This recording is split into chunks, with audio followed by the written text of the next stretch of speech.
Hello, this is my second video into my series covering every Native American reservation in the US.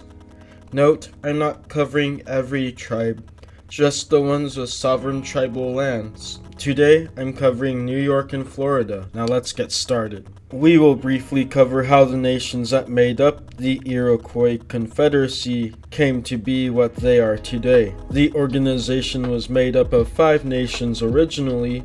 However, that increased up to 6 in 1722. Between 1570 and 1600, the 5 original tribes formed a confederation under the Great Law of Peace. This group became powerful and gained tribute from surrounding tribes. During the latter half of the 1600s, the Iroquois and French fought back and forth while the Iroquois continued to grow relations through trade with the British and Dutch. From 1700 until the American Revolution, it was mostly peaceful.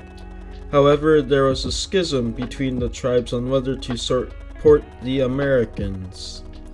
The Oneida and Tuscarora supported the revolution, while the Mohawk, Cayuga, Onondaga, and Seneca felt sympathetic to the British. However, the pro-British factions were defeated by 4,000 American troops at Elmira, New York in 1779. In a treaty made in the 1790s, the tribes pledged not to disturb any land seized by Americans, which, was the vast majority of land in New York. The Onondaga, Seneca, Tuscarora, and Oneida stayed in New York on reservations, while the Mohawk and Cayuga withdrew to Canada.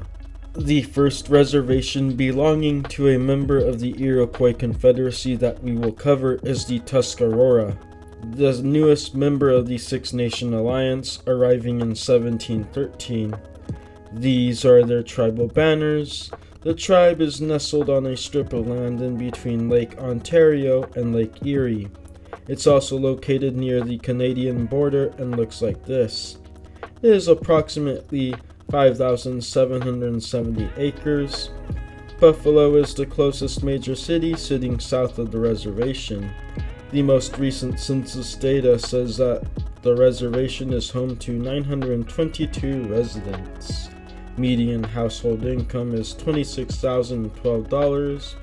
The biggest drivers of economic growth are several smoke shops that offer discounted tobacco to residents of nearby towns, as well as dispensaries and gas stations.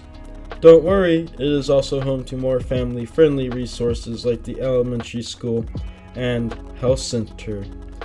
By the way, this is their current chief and their tribal headquarters.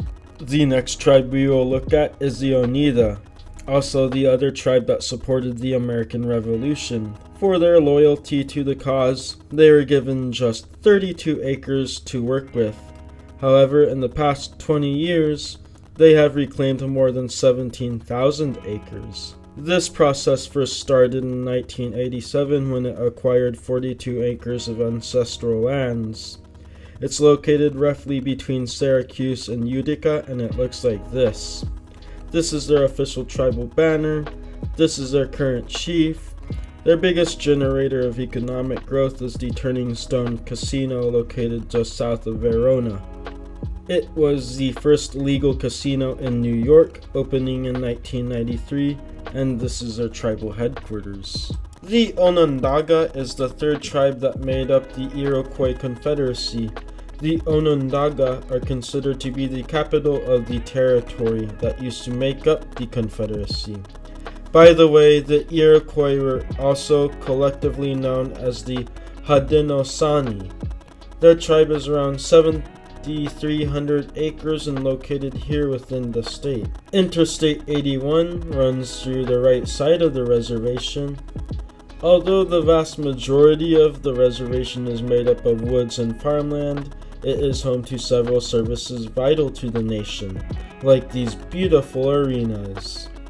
The nation is located just south of Syracuse, and these are their official tribal banners. This is their current chief and tribal headquarters. They have strived harder to maintain traditional cultural views in their community. This means that the Onondaga refused to allow the sale of alcohol and the opening of casinos on its territory. The Seneca are the westernmost tribe in New York, and they are located here.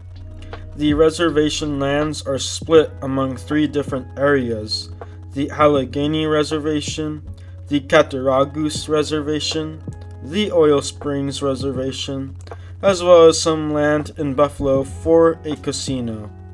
The Oil Springs portion is the least developed land for commercial and residential services, although it is home to a branch of the Seneca gaming and entertainment industry. This is their current chief and tribal headquarters.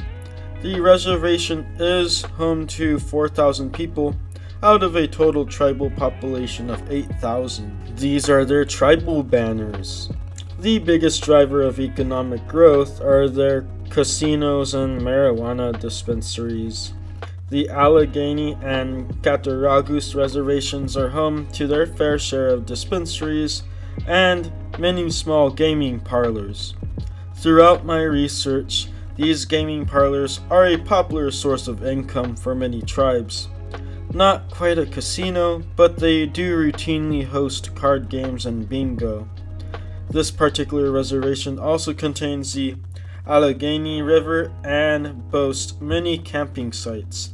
Despite the Great Lakes being a big part of Iroquois history, the Seneca are the only tribe to possess a shoreline on Lake Erie.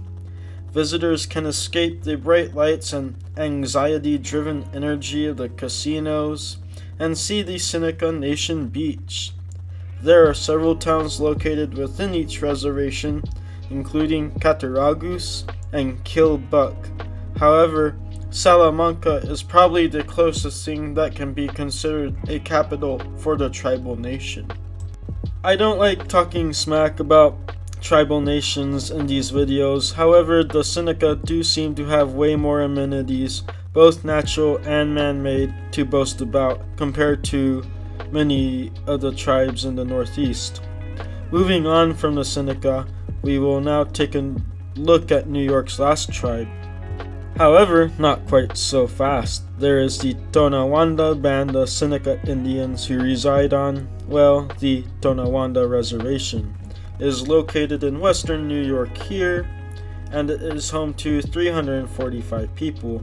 These are their tribal banners, and this is their current head of the nation.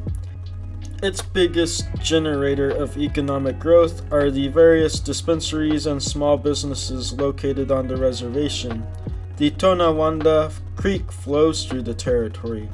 The reservation is mostly dominated by woodlands that are part of the Greater Tonawanda Wildlife Management Area and Iroquois National Wildlife Management Area. The last reservation that we will cover in New York belonged to the Mohawk, and it is officially called the St. Regis Mohawk Reservation. They are the easternmost tribe in the Iroquois Confederacy. The reservation is home to 3,491 people, and it is located in northern New York and borders Canada. The St. Regis River flows through the middle of the reservation, as well as the Raquette River that flows through the west of the reservation. The reservation is home to several towns such as St. Regis.